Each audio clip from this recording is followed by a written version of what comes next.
My girlfriend is threatening to break up with me if I don't kick my sister out. A month ago, my younger sister, 13, moved in with us. Our mum has been a drunk my whole life, but she has always been a functioning alcoholic until now. My sister called me crying a month ago and said that our mum let this dude move in and he was being creepy towards my sis. So I drove down and my mum agreed that my sister should go live with me. I didn't ask my girlfriend for permission because my sister needed help, so it was a no-brainer. But ever since she moved in, my girlfriend has been complaining non-stop that I'm spending too much time with her, that I'm not spending enough time with my girlfriend, that I'm spending too much money on my sister, and so on. And now she told me that she'll dump me if I don't kick out my sister, that I am not her father, and that I shouldn't have let her move in at all. We've been together for 5 years, and I honestly have never seen her act this way. I'm obviously not going to kick my sister out, but I just don't know how to fix things with my girlfriend. And now in the comments, I think you had little choice in this situation. Your sister is a child and was in a dangerous environment. Your girlfriend has every right to be upset about the situation. It's not what she signed up for, I'm sure. Is she willing to compromise? Or is it 100% her way or the highway? Perhaps figure out a way to have alone time without your sister. Get some funds from your loser mum? Work with the CPS to get her home straightened out. If there is no compromise, I'm not sure if I could be with a person that would be willing to kick out a vulnerable relative and then return them to a home with a drunk mother and a pedo boyfriend. If your sister was an adult, I could see where your old lady was coming from, but your sister is 13 and needs a reliable family member. If she breaks up with you because you were taking care of your sister, then she ain't the one, chief. You can always find another girlfriend. You can't get another sister. Imagine having kids with this woman. Family comes first. You can always get a new girlfriend. You can't get a new sister. My little sister would come first. I'm the oldest out of 5. I'd be like, well, you do you, boo, and go back to doing whatever it was I was doing when she decided to be dumb and threaten that. Same. I was in a similar situation when I took my younger sister every weekend in school break for several years to get her away from my alcoholic dad and crazy stepmother. I had an apartment and my boyfriend lived with me. I informed him of my plans, and if he was not happy, he would have been free to leave. In this case, it wasn't as dangerous as OP, mostly to give the kid a sense of normalcy, as her home was like the War of the Roses. I can't imagine a human that would not want to give respite to a child in danger. And now on to the update. Since I posted my original post, quite a few people have messaged me asking me for an update, so here it is. After my post, I had a long conversation with my girlfriend regarding us, my sister, and our future. She essentially told me that she doesn't want to be with me if it means that she has to live with my sister, that she didn't sign up to live with a teenager, and that I should just send my sister back. I told her that wasn't a possibility, so the next day she moved out. There is still a ton of her stuff left that she'll pick up when she rents something of her own. On my original post, many people said that I should have discussed my sister moving in before she did.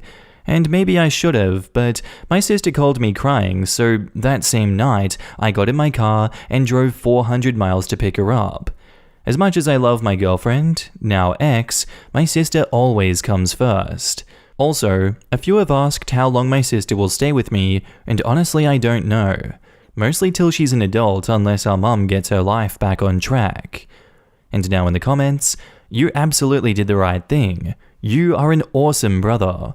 You do need to seek legal advice, though, on becoming her legal guardian. Otherwise, you are leaving yourself and your sister vulnerable. Get it locked in. Dude, I'm not discussing crap if my 13-year-old sister calls me crying, saying some random man is being creepy with her in her own home. You did the right thing. You did the right thing, yet I totally understand the girlfriend. She did not indeed sign up for this. So that was obviously a deal breaker for her, and you split. I don't see that as a bad thing. Suddenly having a kid around is quite a big change. For me, it's the fact that she said he shouldn't have let her move in, when it seems to be the only safe option for now. If they were engaged, sure, it should have been a more involved talk because yeah, she didn't sign up for this. And I do think it's a valid deal breaker if you were just boyfriend-girlfriend and all of a sudden you were living with a teenager who your partner is responsible for. But all the complaining and acting like he made the wrong choice, that's what makes her a jerk. It should have been, I'm sorry you were put in this situation and I understand that you need to put her first, but I also can't take this whole situation on right now. Not, how dare you care about your little sister and give her anything that you used to give me. It is crazy to me how often I see conflicts like this on here. Like, as a 26-year-old, I wouldn't be thrilled about moving a 13-year-old into my home unexpectedly for an indefinite amount of time either. That's a lot of big changes, expenses, responsibilities, and sacrifices. But if that 13-year-old was the family of the person I loved, and they needed help, I would make it work and help figure something out. Who sends a terrified child back to the care of an alcoholic and some random perv just because they aren't getting enough attention? Our next post is titled, My brother's goddaughter, 20 female, crossed a line with me, 34 male, and I don't know what to do now. This is going to require some context, so bear with me. About 5-ish years ago, I was living with my brother because I was in between leases. My brother's best friend was going through a divorce that got really messy, so his 15-year-old daughter came to stay with us, as my brother is her godfather. I wasn't really close with my brother's best friend or anything, so I had no investment in this situation other than feeling bad for the kid. My brother started to get really overprotective of her while she was staying with us, which started to frustrate her because she found him overbearing. To alleviate some of that, I started taking her out to things. Innocuous stuff like going to a movie or a fair, going on easy hikes, etc. Sometimes even invited her friends along and made it an outing that I chaperoned. Nothing crazy. I always let their parents know what was up and had them back at a reasonable time. Played some Minecraft with her too. She started to talk to me more about things that she was going through, a lot of things she didn't want to tell my brother or her parents. I don't want to get into it much, but there was a lot of dark stuff and she was extremely depressed. I wanted her to go to therapy, but she didn't want to go. I didn't want to violate her confidence, and I'm also not her guardian in any way, so I couldn't force her to do anything. Anyway, everything eventually worked out, and she was able to go back into her parents' care. They had some sort of custody agreement. After that, she moved back in with them, and her mood got better. She added me on Instagram, and I was like, sure. It was nice to see her happy, and we'd comment on each other's stuff and message pretty innocent stuff to each other. We still played Minecraft on occasion, and honestly, I really came to adore her in a familial-ish way. When she went to college, she got pretty depressed again. She started opening up to me about it because we had had that relationship before. She was in a really tough engineering major and was continually alienated and left out of things, and even sometimes bullied by the guys.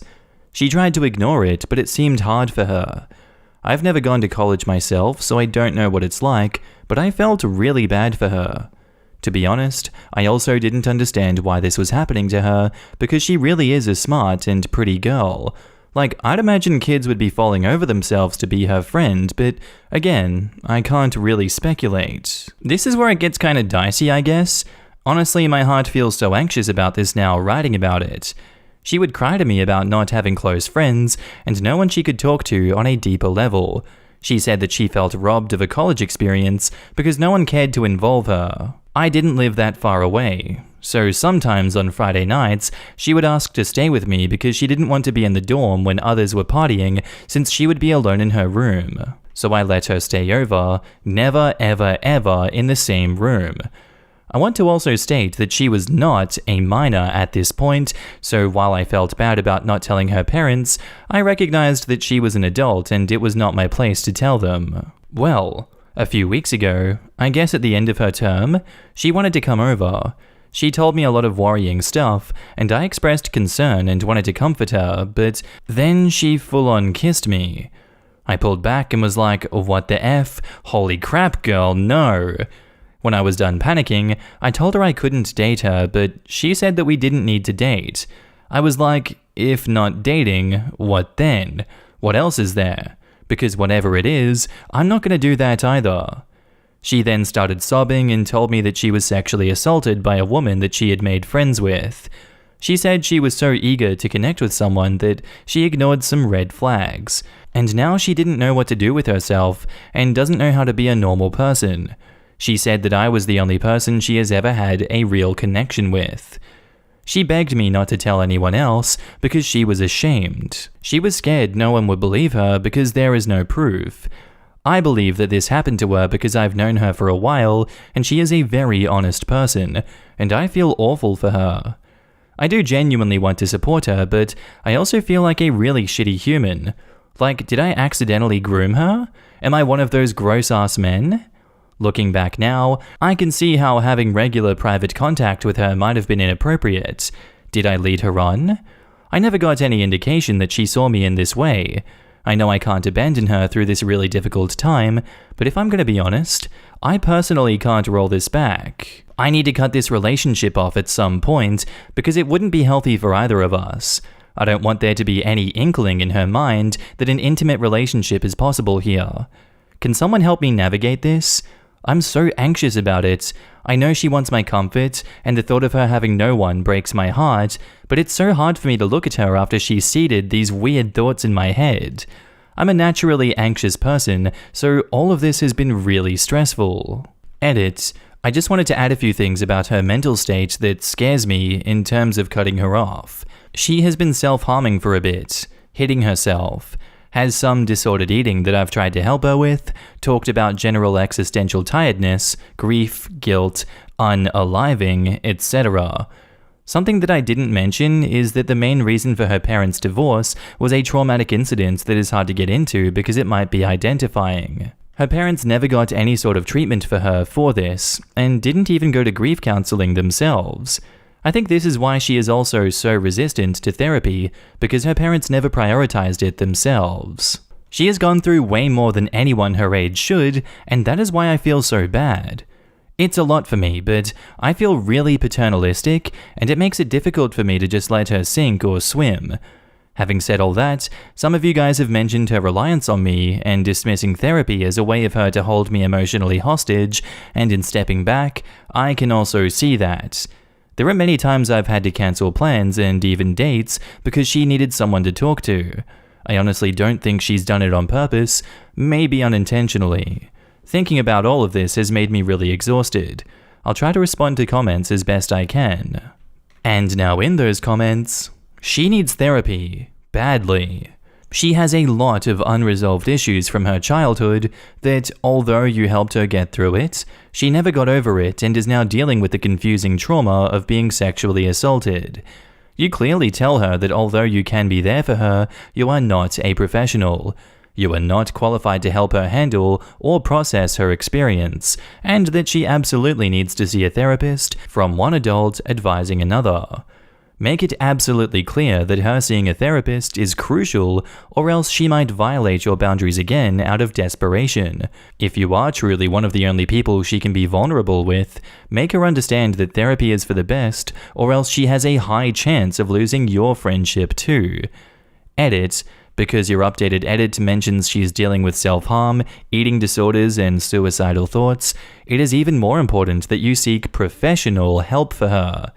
She is over-relying on you and unintentionally trauma-dumping on you.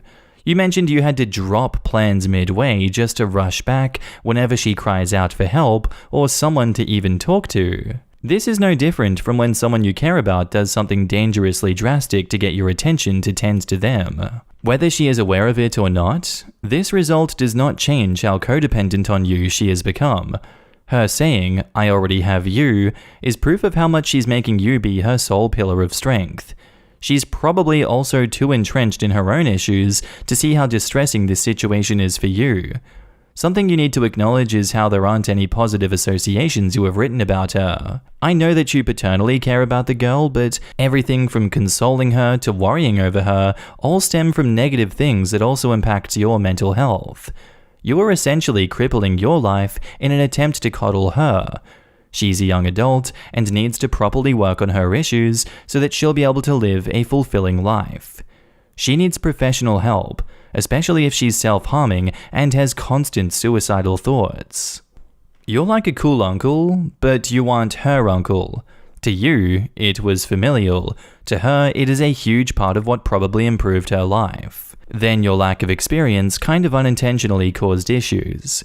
You need hard boundaries now. Support as an adult who cares, but what the hell? Sleepovers? Nah. I don't think you're some groomer, but you are way more than you should be. She needs professional help. That is all that is going to fix her. Be an ear, fine. Be a chaperone for a group of friends, cool, but no more one-on-one. And OP replies, I appreciate the insight and advice. Thank you. Yeah, no more sleepovers. But I feel like everyone is imagining something way worse than what it was. I just had a pull-out couch in the living room and she'd sleep there in her sweats, lol. She never attempted to come into my room ever, and if I ever went out there at night, it would be because I wanted to get water from the kitchen. Most of the time I'd go to bed early, at around 10 PM max, and she would stay up on her phone in the living room before making the bed herself.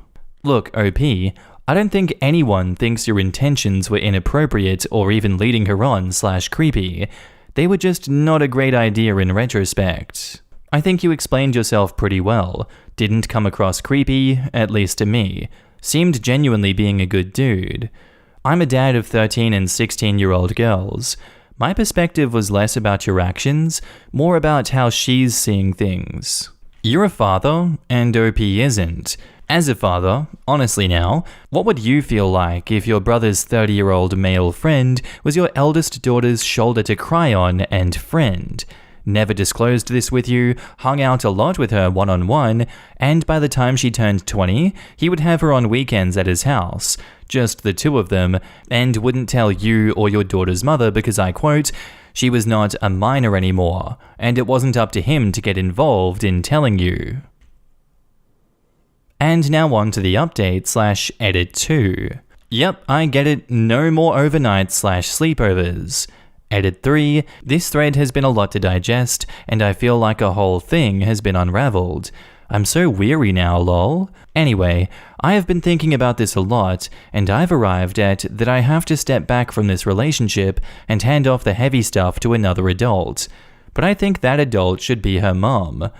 Firstly, I'm less afraid of her than her dad. And she's a much more level-headed person. She may or may not understand the relationship we have, I don't know, but she is aware that I have looked out for her since the divorce and has never been suspicious of my intentions. Secondly, I feel like it might be easier for her to talk about SA with another woman, even if it's her mum, when she's ready to. Thirdly, but maybe most importantly, her mum is a nurse practitioner, so she might know the right resources? I am really tired right now, but I'm going to prep everything, messages, emails, texts, etc., and then ask her mom if we can Zoom later tonight or tomorrow, if not meet up in person. I will probably take some major heat from my brother and his friend, but I think this is the right thing to do for all parties right now. I don't know what's going to happen to my friendship with her, but in a sense, I don't care. I just want her to be okay. And last edit, I got a hold of the mum, and we're actually meeting in the next 30 minutes. The less fun update is that I went to my young friend's socials, and I am now blocked on everything. I guess she handled that for me then. I can't say it doesn't hurt.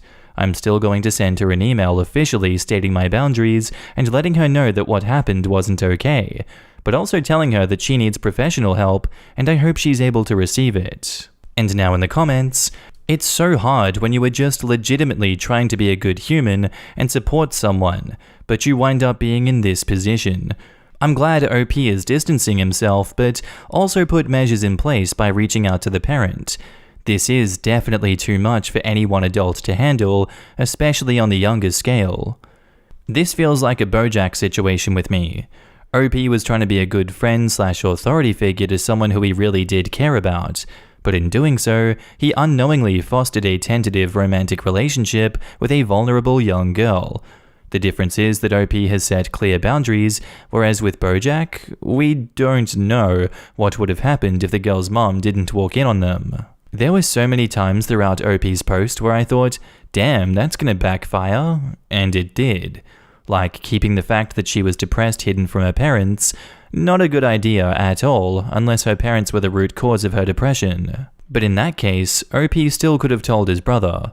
Keeping that big of a secret does mean OP gets to keep her trust, but that also means from her end, she can tell this attractive older man anything and he'll keep her secrets for her. Not even her own parents are giving her that kind of constant attention right now. Don't even get me started on the, of course you can come over parts. Like, how is she gonna make friends that she craves if she's constantly at OP's? He should have encouraged her to go out or join a club of something instead. I know this must really suck for OP because for him, he thought he was being really nice and liked hanging out with his pseudo-sister, but from her end, she never saw it like that. That email strikes me as a spectacularly bad idea. Yup, especially with her mental health the way it is. He should communicate those boundaries to her mum and let her mum handle it from there. I can see why he wants to clarify boundaries, but that email is a bad idea. Third-party Chinese whispers and intentional misunderstandings happen like that. He's best doing it via email for himself. He also needs to protect himself in this situation. He is one accusation away from a nightmare with a troubled young woman he has just rejected. All she's gonna read is, "I'm not interested, don't do it again, and you should seek professional help to cure your craziness." I think this would just push her further away from trying to get help. Jeez. Someone call the bomb squad. OP landed himself in a minefield. I hope you make it out of there, man. And that goddaughter finally accepts to go to therapy. Anyway guys, that's where I'm gonna leave you today. I hope you enjoyed the episode and I'll see you in the next one. Bye.